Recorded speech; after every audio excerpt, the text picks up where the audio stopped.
안녕하세요. 저는 과천에 살고 있는 30대 후반의 여자입니다. 저 유튜브 정말로 좋아하는데 이렇게 사연 신청을 해보기는 처음입니다. 긴 글이 될 거라 도서가 없을지도 모르지만 막장 시모들 사이에 저희 시어머니를 드디어 등극시킨다는 즐거움을 한껏 안고 정성스레 적어보도록 하겠습니다. 저희 남편이랑 저는 공무원 부부입니다. 이 조그마한 동네에서 이런 말을 하면 직장 동료가 알아볼 수 있기 때문에 더 자세한 소개는 못 해드리겠어요. 둘 다 이른 나이에 공무원 시험에 합격을 했고 처음 만난 건 같은 직장에서 근무를 하게 되면서부터였습니다. 몰래 사내연애 하다가 결혼한 지 올해로 벌써 11년 차이고요. 저희 남편은 고등학교를 졸업하자마자 공무원 준비를 한 케이스였어요. 공무원을 해야 한다고 강요하는 시부모님 때문에 다른 걸 할 생각도 못한 채 공무원을 양성하는 전문대학으로 진학까지 한 사람이었습니다. 저는 그와 반대로 보통의 대학에 진학을 해서는 대학을 졸업하자마자 공무원에 합격을 한 케이스였고요. 어린 나이에 사회생활을 하게 되었다는 사실, 취업 준비를 오래도록 하지 않아도 된다는 사실은 절 너무 기쁘게 했어요. 취업난도 다른 사람이 애기인 것만 같았고 말이죠. 같이 공무원으로 지내던 남편이랑 연애를 하면서도 참 알콩달콩 재밌게 살았고 당연히 결혼도 할 생각으로 만났답니다. 같이 공무원인 것도 좋은데 부부 공무원이 되면 같은 근무처에서 일도 할 수 있으니 이득이라 여길 것이 많았거든요. 아마 남편도 같은 마음이었을 거고요. 다만 결혼 전에 하나 걸리는 건 있었습니다. 저희 부모님도 그렇고 시부모님도 그렇고 모두가 걱정을 한 단 한 가지였는데요. 바로 제가 남편보다 높은 직급이라는 것이었죠. 남편은 고등학교 졸업을 하자마자 9급 시험을 준비해서 공무원이 된 사람이었지만 저는 대학 내내 휴학까지 해가면서 7급 준비를 했거든요. 그리고는 7급에부터 공무원 생활을 시작했고요. 남편이랑 단둘이서 좋다고 연애를 할 때에는 이런 점들이 하나도 보이질 않았습니다. 둘이서 좋다는데 직장에서의 급수가 뭐 중요하냐 싶었던 거죠. 하지만 결혼을 하려고 보니 양가 부모님들이 난리더라고요. 그것도 상반적으로 다른 입장에서 말이죠. 저희 부모님은 남편이 더 잘나야 잘 사는 거 아니냐는 마음으로 반대를 하셨고, 시부모님께서는 와이프가 더 잘나서 남편 길을 못 피게 할 게 분명하다는 이유로 반대를 하셨답니다. 너무 극과 극인 입장에서 결혼 반대를 외치던 두 부모님들 때문에 중간에서 남편이랑 제가 죽어나가는 상황이었죠. 그 상황이 무려 1년이 넘도록 지속되었답니다. 극적으로 결혼 허락을 받아낼 수 있었던 데에는 저희 남편의 역할이 컸어요. 저희 부모님 앞에서 무릎 꿇고 빌며 결혼 허락을 받았고 시부모님 앞에서는 저에 대해 좋게 말해주며 끈질긴 선택의 설득을 이어갔거든요. 1년이 넘도록 말이죠. 그러니 양가 부모님들도 서로가 오죽 좋으면 이러겠냐는 마음으로 서서히 마음을 풀어주셨고 그렇게 저희는 부부가 되어 식도 올리고 자식도 둘 낳고 잘 살게 되었답니다. 하지만 잘 살게 되었다고 설명하며 끝나면 좋겠는 저희의 결혼 생활은 어째 갈수록 산으로 가는 듯 시작했어요. 분명 하고 싶어 죽겠던 결혼 승낙도 받아냈고 아이들도 낳고서는 제법 잘 사는 듯 보였는데도 결혼 생활이 전혀 즐겁지 못했어요. 오히려 내가 괜히 결혼을 해서 이런 수모와 곤욕을 당해내고 있다는 생각에 우라통이 여러 번 터지는 날도 다반수였죠. 바로 시어머니의 그 말 같지 않은 농담 때문이었습니다. 저희 남편은 결혼하고 좀 있다가 제가 옮겨 다니게 된 과천으로 근무처를 따라 옮겼고 그렇게 저희는 과천에서 자리를 잡고 살게 되었어요. 저로서는 다 좋았습니다. 남편한테 직장이 가까워진 게 다행이기도 했고 친정이 바로 옆에 있는 안양에 있었는지라 뭐든 서울 살 적보다는 마음이 편했거든요. 하지만 문제는 시어머니셨죠. 시댁이 고양시에 있거든요. 서울에 살짝만 하더라도 시댁이 친정보다는 가깝다는 걸 위안 삼으며 자주 인사도 하러 오고 안부도 여쭈러 오라고 불러내기 바쁘셨던 어머님이셨는데요. 저희가 아예 과천에서 자리를 잡고 살기 시작하니 불같이 화를 내셨습니다. 결국 와이프 따라 와이프 친정이 가까이 있는 과천으로 갔다면서 이게 다 전부 제 탓이란 듯이 화를 내셨어요. 남편을 꼬드겨서 친정 옆으로 처가살이라도 하러 간 것 마냥 말이죠. 남편이 직장 가까이에 살 수 있게 되어 너무 좋은데 왜 화를 내냐며 시어머니를 설득하고 달래보려 했지만 어머님은 무려 몇 개월간이나 저에게 삐져 말도 안 거셨어요. 그러면서 다시 얼굴을 뵙게 되었을 때 굽신거리며 인사를 하는 제게 토라졌다는 식으로 말씀을 하더라고요. 내가 언젠가 이렇게 될 줄 알고서 결혼을 안 시키려고 한 건데 얘는 벌써 둘이고 라고요. 언젠가 제가 제 뜻으로 남편을 휘두를 거란 걸 알았다며 별 말 같다는 소리를 너무나 맞다는 식으로 당당하게 뱉어내셨습니다. 제 얼굴이 붉어지는 건 신경도 안 쓰셨어요. 제 기분이 나쁜 건 당연히 무시를 하셨고요. 그리고 그때 2번 더 깨우쳤죠. 원래 어머님이 아들 생각만 한다는 걸 알고는 있었으나 시어머니하고는 정말 가까워질래야 가까워질 수가 없겠구나 하는 걸 말입니다. 손주 손녀를 낳기까지 한 며느리인데도 여태 아들 깃빨아먹고 살진 않을지에 대해서 경계하기만 하는 시어머니하고는 저도 친해지고 싶은 마음이 없었고요. 그래서 최대한 갈등만 만들지 않으며 살고자 노력했습니다. 여전히 명절이 찾아와도 코앞인 친정보다 시댁을 먼저 찾았고요. 제 생일엔 아무런 축하 인사도 받지 못했음에도 불구하고 어머님, 아버님 생신 때에는 꼬박꼬박 선물에 용돈도 보내드리며 축하 인사를 전했어요. 아이들 보고 싶다고 하시면 섭섭하실까봐 주말에 당장 찾아뵈었고 그 밖에도 자잘한 요구들은 당연하다는 듯이 들어드리며 지냈습니다. 이렇게 가까이에서 지내버릇하면 과천으로 이사를 간 것에 대해서 덜 속상해하실 거라 생각을 했어요. 이 이상으로 친하게 지내며 모녀 같은 시어머니와 며느리 사이를 만들고자 하지는 않았고요. 하지만 갈등 없이 잘 지내는가 싶다가도 꼭 한 번씩 시어머니의 말씀 때문에 제 속이 뒤틀리곤 했습니다. 제가 할도리만 잘하고 지낸다면 욕먹을 일도 없고 갈등을 일으킬 일도 없을 거다 생각했거든요. 그러나 잘하면 할수록 자주 듣게 되는 시어머니의 그 얼토당토 없는 농담들 때문에 마음 편할 새가 없었어요. 지금 생각해보면 잘 지내고 있다고 여겼던 그 순간들까지도 사실은 시어머니께 농락을 당하고 있었던 것 같습니다. 저희 어머님이 농담을 참 밥 먹듯 하세요. 저희 부부가 과천으로 이사를 오고 나서 한동안 삐졌다가 다시 대화를 나누기 시작한 그 시점부터 농담을 참 잘도 던져대기 시작하셨죠. 오랜만에 아이들을 모두 다 데리고 시댁을 갔더니만 어머님이 그러시더라고요. 아이고 과천 갔다 죽은 줄 알았잖아. 우리 아들 호래비 된 줄 알았는데 이제 보니 며느리가 살아있는 있네. 라고 말입니다. 전 당연히 농담인 줄 알고 웃어 넘겼습니다. 기분이 살짝 나쁘고 빈정이 상하긴 했지만 이 말을 너무나 활짝 웃으면서 말씀을 하셨는지라 다른 선택의 여지가 없었어요. 그저 농담인 줄 아니까 맞받아치지 않고 웃어 넘기는 걸 택한 거죠. 하지만 어머님은 이런 제 반응이 재미가 없었는지 그 후로도 기분 더러운 농담을 참 자주 하더라고요. 예를 들면 이런 것들이었죠. 요리를 도와드리겠다고 옆으로 가기라도 하면 아이고 부엌 무너지겠다. 너 그 꼴 못 벗어나면 우리 집 부엌 무너진다. 그러고도 뭘 먹겠다고 부엌에 들어와. 라고 하면서 제가 살이 쪘다고 뭐라 그러시는 거예요. 부엌이 무너진다는 말을 농담이라면서 키득키득 거리는 채로 말입니다. 여자한테 살 문제가 얼마나 기분이 나쁜데 어머님은 그걸 너무 뻔뻔하게 하셨어요. 그리고는 굳어진 제 표정에 활짝 더 웃으면서 농담인데 얘 봐라. 뭐가 찔려서 기분이 나쁜 거니? 아니다. 이것도 농담이야. 라고 말씀을 하셨고요. 애들한테 자잘한 일로 훈육을 하고 있으면 아이고 다 너 닮아서 그러는 건데 뭘 그러냐. 엄마 판박이라 귀엽기만 하구만. 그걸 뜯어고치겠다고? 내버려둬. 사단깨도 3년이면 풍어를 읊는다는데 네 옆에서 자란 애들이 뭘 어쩌겠냐. 보고 탐는 수밖에.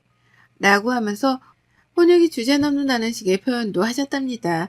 그게 무슨 소리냐면서 역정이라도 내면 아이고 농담한 거 가지고 쟤는 또 진지하게 저런다. 내가 무서워서 무슨 농을 못해. 라고 제게 민감하게 굴지 말라 말씀을 하셨네요. 너무 기분이 나빴어요. 난 분명 웃지 못하는 말들인데 어머님은 뭐가 그리 웃긴지 계속해서 웃어 보이기만 하셨으니까요. 나를 얼마나 호구로 봤으면 사람이 기분 나쁠 뻔한 말들을 던지면서도 눈치 한 번 안 보고 사과 한 번 안 하나 싶었답니다. 홧김에 소리라도 지르고 싶다는 생각이 들 정도로 피가 거꾸로 솟는 적들이 많았어요. 주로 대다수의 농담들은 제가 하는 말들이나 행동에 반박을 하는 것들이었죠. 그렇다 보니 시어머니가 나한테 시비를 거는 중이라는 느낌을 지울 수가 없었답니다. 기분 나빠라 하면 저 혼자 꽁해서 저런다고 또 무안을 주니 저 혼자 화가 났다고 민망해 하기까지 하며 감정의 롤러코스터를 타기 바빴어요. 그러니 점점 시댁 가기가 싫어지고 최소한의 도리조차 해드리기가 싫었죠. 그러다 코로나 터지면서는 이게 기회구나 싶어서 시댁이랑 완전히 연을 끊었고 그 사이 전화가 오더라도 일 때문에 바쁘니 전화는 남편한테 하라면서 대놓고 연락을 무시했습니다. 급한 일이 있으면 남편한테 연락을 해도 충분할 텐데 왜 친하지도 않은 며느리한테 굳이 전화를 해서는 늘 시덥지 않은 농담이나 하며 기분을 더럽히느냐 이거였죠. 그래서 바쁜 척을 더 열심히 했고 대화하고 싶지 않은 척도 더 열심히 했습니다. 그러니 어머님도 눈치가 있긴 있는 건지 투덜거리긴 했지만 서서히 재개하는 연락 횟수를 줄이셨어요. 정말로 무슨 일이 있더라도 남편에게 했고 그 와중에 자기 생일 선물이랑 용돈 찾는 전화는 꼬박꼬박 재개하셨답니다.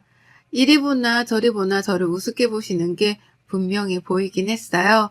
그리고 바로 올 중순 시아버지 생신이라서 밥 먹는다고 시댁을 찾았다가 동서가 있는 앞에서 시어머니가 제게 막말을 또 퍼부셨답니다. 제가 상부장에 있는 그릇을 빼는 중이었는데 갑자기 손가락으로 집게를 만들어서는 제 뱃살을 꼬집는 거예요. 그 바람에 제가 너무 놀라서 잡고 있던 그릇을 손에서 놓쳐버렸고 그릇이 부엌 바닥으로 떨어지며 와장창 깨져버린 사건이 있었죠. 그런데 어머님이 그런 저를 보면서 웃는 겁니다. 그리고 뭘 하신 줄 아세요? 아이고, 지살 잡혔다고 돼지가 놀래 자빠졌네. 라고 하며 웃는 거예요. 미친 사람처럼 말이죠. 동서도 웃지 못하고 있었고 저도 너무 놀라고 기분이 나쁜 나머지 시어머니를 노려만 보고 있었습니다. 그릇이 깨졌고 사람이 다칠 뻔도 했는데 이게 웃긴 일인가 싶어 황당해 말이죠. 그러자 어머님은 그제서야 저랑 동서 눈치를 보며 말씀하더라고요. 농담이라고 말이죠.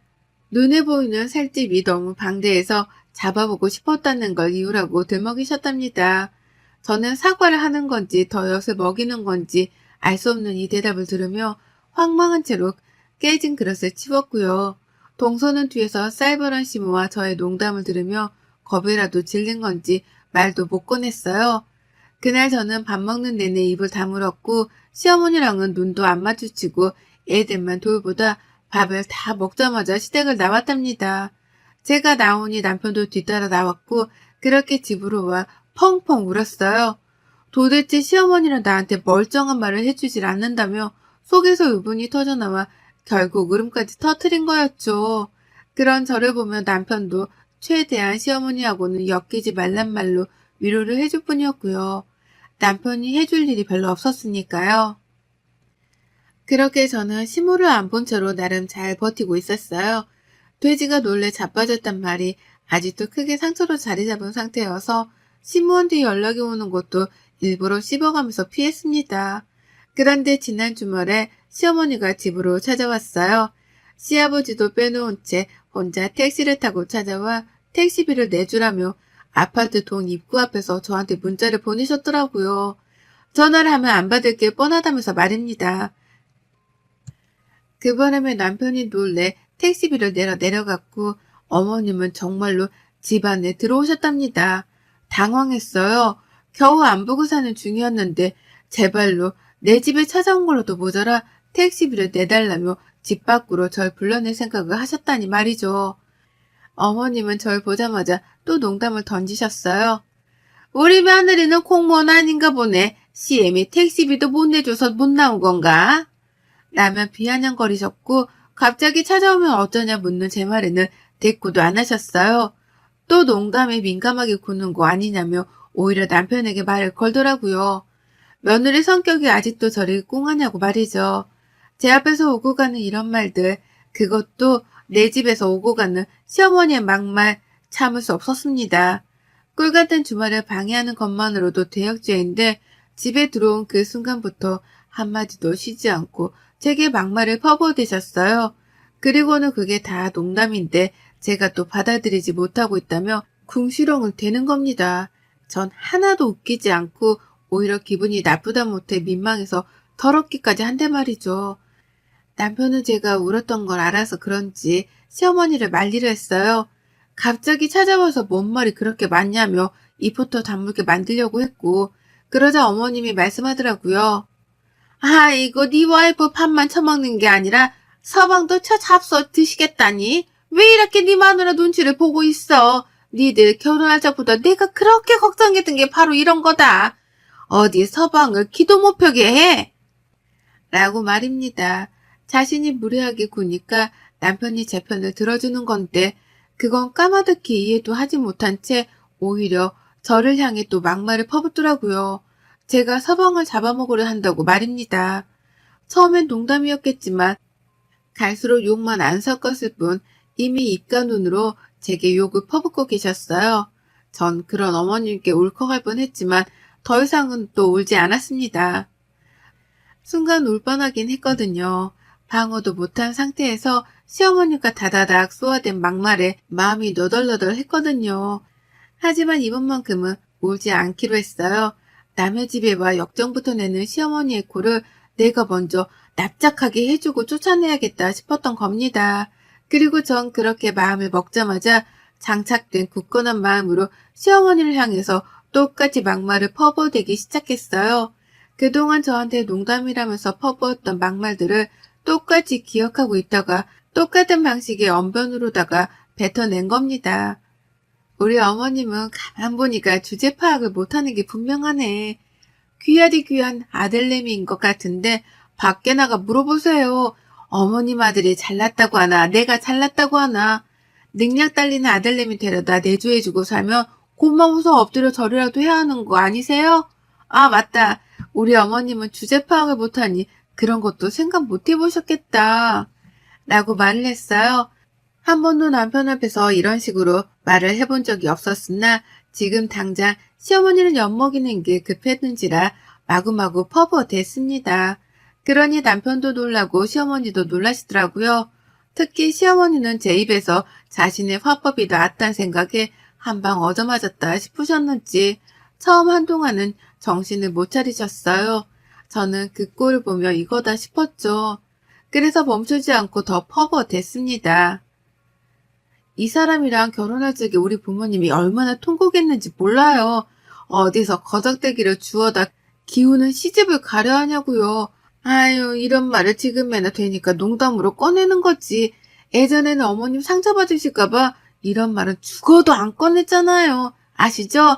근데 제가 지금 생각해보면 우리 남편이 거적대기였어요. 그쵸? 대학 졸업장도 없고 있는 거라고 공무원이라는 게 전부인데 저도 참 정신이 나갔었네요. 그쵸? 라고 말입니다. 남편이 상처를 받을까 싶어 최대한 남편 눈은 보지 않은 채 시어머니만 보며 약을 단단히 올려주겠다는 자세로 어머님 화법을 썼어요. 그렇지 않냐고 자꾸만 되물어가면서 시어머니의 약을 더욱 바짝 올렸습니다. 그러면 남편이 잠시 시선을 회피하며 바닥을 쳐다볼 때 괜히 남편을 업신여기는 듯한 표정으로 째려봤죠. 시어머니는 그런 저의 표정을 다 보고 있었고요. 그리고 곧이어 반응이 튀어나왔습니다. 많이 기다릴 필요도 없었어요. 자기 아들이 그간 집안에서 며느리한테 이런 취급을 당하고 있었나 싶었는지 아주 충격을 받은 표정으로 저를 바라보셨어요. 어찌나 충격을 받으셨는지 처음 한동안은 제 이름도 못 부르고 말을 더듬으셨답니다. 그러더니만 너 이게 뭐하는 짓이야 내 앞에서? 내가 보는 앞에서 내 아들한테 뭐? 거적대기? 야, 너 대학 졸업장만 있으면 다냐? 너 설마 네 남편한테도 지금껏 있다고 얘기한 거야? 라고 하면서 남편과 저를 번갈아 막 서럽다며 눈물을 글썽거리더라고요. 화도 났는지 목소리도 점점 커졌고요. 그래서 제가 아이고 농담으로 못 받는 거 보니까 그간의 아들내미가 저보다 기울어진다는 걸 알고는 계셨었나 보네요. 왜 그러세요? 어머님 좋아하는 농담을 저도 해드린 것뿐인데 뭐 상처를 크게 받았나 보네요. 이제라도 주제 파악을 하신 건가? 라면서 더 크게 웃어 보였습니다. 어머님이 그간 저한테 하셨던 것처럼 저도 농담인데 왜 그러냐며 막 웃어 놀렸어요. 더 야구를 하고 바짝 웃었죠. 그러자 어머님은 우라통이 너무 나셨는지 감정을 주체하지 못하고 막 소리를 지르셨고 그걸 말린다고 남편은 어머님을 끌어안았어요. 순식간에 집안 분위기는 개판이 되었고 어머님은 급기야 화를 내다 울음을 보이셨습니다. 그리고 전 그 타이밍을 절대로 놓치지 않으려 했어요. 우는 시어머니의 얼굴을 보고 사과를 하기는커녕 더욱 바짝 약을 올리다 못해 속 터지게 해드리고자 했답니다. 우는 어머님 앞에서 아이고 우리 어머님 그간에 모자란 아들한테 시집온 저한테 미안한 게 많으셨나 보네요. 왜 우세요? 하긴 뭐 나 같아도 내 자식을 이렇게밖에 못 키워놓고 더 잘난 며느리한테 장가 보내면 미안해서라도 며느리한테 엎드려 절만 하고 살겠어요. 아니지, 어버 키워야 하나? 라고 하며 좋다고 웃었더니만 어머님은 결국 제 분을 참지 못한 채 머리를 뜯다 도망을 치셨답니다.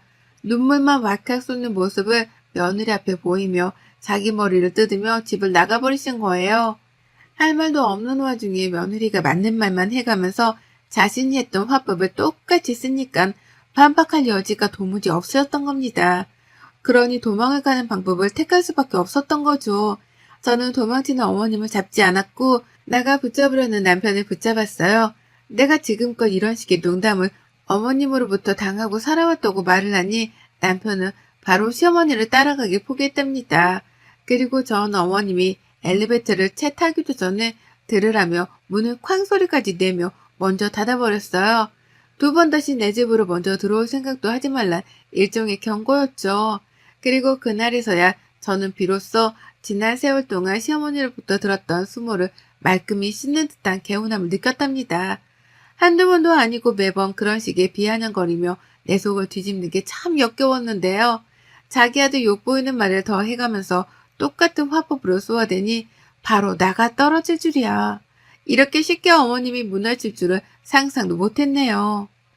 그간 얼마나 자신의 아들을 핸디캡으로 생각했으면 저리 민감하게 반응을 하실까 싶어서 오히려 지금은 우습기까지 합니다. 이제는 저 스스로에 대한 방어를 충분히 한 후 시어머니를 마주할 생각이에요. 뭐라도 또 한마디를 하신다면 이날 어머니께 뱉어낸 막말 그대로 복사 붙이기를 해서는 시어머니께 또 들려드릴 거랍니다. 아들 생각해서라도 며느리 앞에서 잘하라고 말이죠. 그럼 어머님은 또 자존심이 상해 화를 못 이기다 저에게서 도망을 치시겠죠. 전 이제 더 이상 어머님이 무섭지도 않고 피하고 싶지도 않습니다. 무슨 말을 해야 어머님의 입을 꾹 다물게 할 수 있는지에 대해 잘 알기 때문에 늘 이날의 대화를 제 입안에 장착하고는 어머님을 뵐 거예요. 벌써부터 다음번 만남이 기대가 되는 것도 참 신기할 따름이네요. 여러분의 생각은 댓글로 남겨주세요. 오늘도 시청해 주셔서 정말 감사합니다.